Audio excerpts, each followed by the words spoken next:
ouais, ces 2 semaines où vous avez pu les mettre à profit pour bien bosser? Oui, franchement, il y a eu un bon état d'esprit, parce qu'on leur avait quand même laissé 2 jours pour se libérer mentalement, psychologiquement, voilà, pour attaquer cette dernière ligne droite jusqu'à la fin de saison. Et les joueurs ont répondu présent, même si là sa semaine était longue, il y a eu un bon investissement de la part de tout le monde. Voilà. Tout le monde est focus sur le sprint final, quoi. Ben voilà, jusqu'à aujourd'hui. Oui. Avec un beau sprint final en plus, vous avez beaucoup d'équipes du haut de tableau. C'est ça. C'est vrai que là, on avait joué des équipes qui étaient derrière nous. C'est sûr, comptablement, ça n'a pas trop répondu à nos attentes pour diverses raisons. Là, on va jouer des équipes du haut, donc de toute façon, il faudra prendre des points comme on en a pris sur tous les matchs que l'on a fait précédemment. Voilà, on reste confiant, on a une bonne fin de saison à faire, hein. Donc c'est toujours intéressant de jouer des bonnes équipes, hein, de se jauger et puis de grappiller des points toujours à chaque match. Une fois que le maintien sera définitivement acquis, est-ce que cette optique grappiller des points restera comme une priorité, ou est-ce qu'on va peut-être plus s'attacher à la manière, à mettre des choses en place, à préparer le futur déjà? Ça sera, oui, forcément, on pense déjà au futur pour cette dernière ligne droite, donc ça commence pour ce match-là. Et après, il faudra toujours jouer les matchs pour les gagner, hein. Voilà, parce que c'est toujours bien de faire des matchs avec un esprit libéré, mais la confiance, le plaisir, ça passe à travers les victoires. Est-ce que vous avez sorti la calculette pour savoir, avec cette Ligue 2 à 18, à peu près à combien on est sûr de... Parce qu'avant, on disait à peu près 42, 43. Ouais. Parce que là, on estime... Tu parlais d'une barre des 40 points, est-ce que... Oui, moi j'aimerais rapidement qu'on les ait, mais je pense que ça se jouera moins le maintien cette année. Certains ont regardé une année dans un autre championnat étranger à 18 clubs, ça a été 38 points. Sinon c'était en dessous. Donc, mais cette année, ça peut être une année bizarre. Donc il ne faut pas se fier à ça. Prenons le maximum de points. Et puis, donc justement, il ne faut pas trop sortir la calculette, quoi. Non, il faut prendre match après match. Non, il faut jouer tous les matchs, même quand le maintien, que le maintien soit là ou pas là, je veux dire, il faut jouer les matchs pour les gagner, prendre du plaisir, et qu'à travers la victoire, qu'on prend le maximum de plaisir, quoi. Voilà. Thomas, c'est le leader voilà, qui vient, c'est aussi l'occasion de montrer une belle image du club, au-delà du résultat pur, mais voilà. Oui, tout à fait.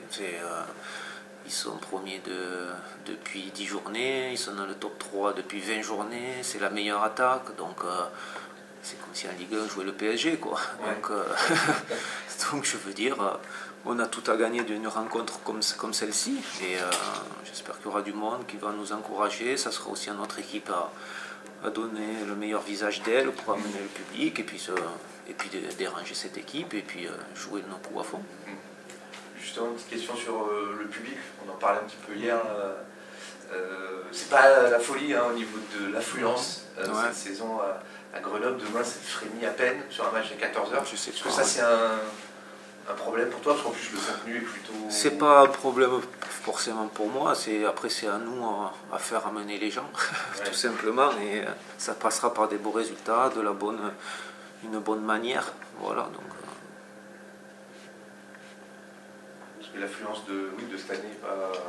Oui, apparemment je découvre. Hein. Je sais bien, je sais bien, mais... Ouais. Donc voilà, il y a quand même, faut féliciter les supporters. Voilà, il faut féliciter les supporters qui mettent l'ambiance, même si voilà, ils sont tout le temps là, ils mettent tout le temps de l'encouragement, et je les remercie pour mon équipe. Comment embêter cette formation de Lorient? Est-ce qu'il y a des clés, des choses que tu as pu apercevoir, ou est-ce que c'est vraiment une équipe qui est difficile à bouger sur tous les points de vue? C'est une équipe qui est capable de marquer, quelles que soient les situations, en attaque placée, en transition, en un jeu direct. Bon, on sait que c'est une équipe qui globalement a une très bonne possession, donc sûrement qu'on aura plus de possibilités d'avoir de situations de transition. Maintenant, si on peut les déranger, avoir des maîtrises du ballon et marquer, on ne se privera pas. C'est un point qui a souvent pêché, ça dans les dernières minutes, tu insistes souvent sur le fait d'avoir un peu plus le ballon. Là encore une fois, ça sera ne pas subir tout le temps, ne pas courir tout le temps en fait. Oui, après c'est l'adversaire qui nous l'imposera ou pas, et ça sera à nous aussi de faire en sorte que ça ne soit pas imposé, en étant dans l'engagement hyper rigoureux tactiquement, dans la communication, dans la prise d'information pour être déranger cette équipe au maximum par rapport à leur principe de jeu. Est-ce que durant ces 10 jours, les attaquants ont cadré à l'entraînement? Ils n'étaient pas tous là, oui, parce qu'il y en avait qu'en sélection. Donc oui, on a fait après chaque séance, on a fait du petit travail de complément, justement. Les 3 qui étaient là, on les a pris, on a fait un petit quart d'heure de plus à chaque séance, ils ont pris du plaisir. Et puis voilà.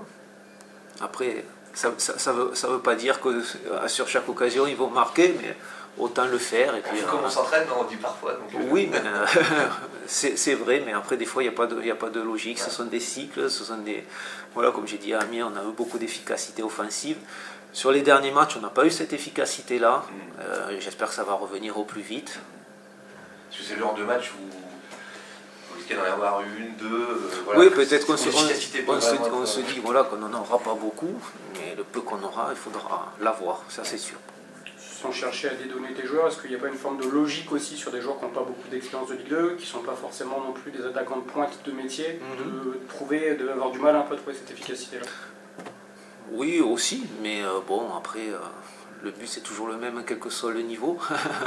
Quand on arrive à se créer d'énormes situations où on n'a pas d'adversité, il faut quand même le mettre, mais tous ont déjà marqué, donc c'est pas comme si c'était tout nouveau quand même. Voilà, même si beaucoup découvrent ce niveau, ils ont déjà quasiment tous marqué avec Grenoble, donc il faut qu'ils continuent. Il faut qu'ils soient confiants, le club a confiance en eux, et il ne faut pas se poser de questions. Voilà, jouer libéré et pareil devant le but. On arrive sur la fin de saison, il y a pas mal de joueurs en fin de contrat. Est-ce que tu sens que ça commence à... Pour l'instant, sur le vestiaire ou... Pour l'instant, non. Comme je vous ai dit, on a fait 15 jours. Même malgré qu'elle a très bien pas eu de match, il y a eu de bons investissements aux entraînements. J'espère que ça perdurera parce que tout le monde a y gagné. Voilà, c'est... Stelfeld a joué avec la réserve encore pendant la trêve. Ça suit son cours en fait. Il est en train de reprendre du rythme. C'est un joueur sur lequel tu peux compter sur la fin de saison. Ben c'est ça. C'est exactement cette logique-là. Il a été bien longtemps blessé, donc il lui manque beaucoup de rythme. On essaie de gérer ses temps de jeu progressivement. Bon, là, c'est dommage que la réserve ne joue pas ce week-end pour pouvoir continuer ce processus. Mais voilà, c'est dans ce domaine-là, dans la densité athlétique, qui doit énormément progresser, surtout en plus.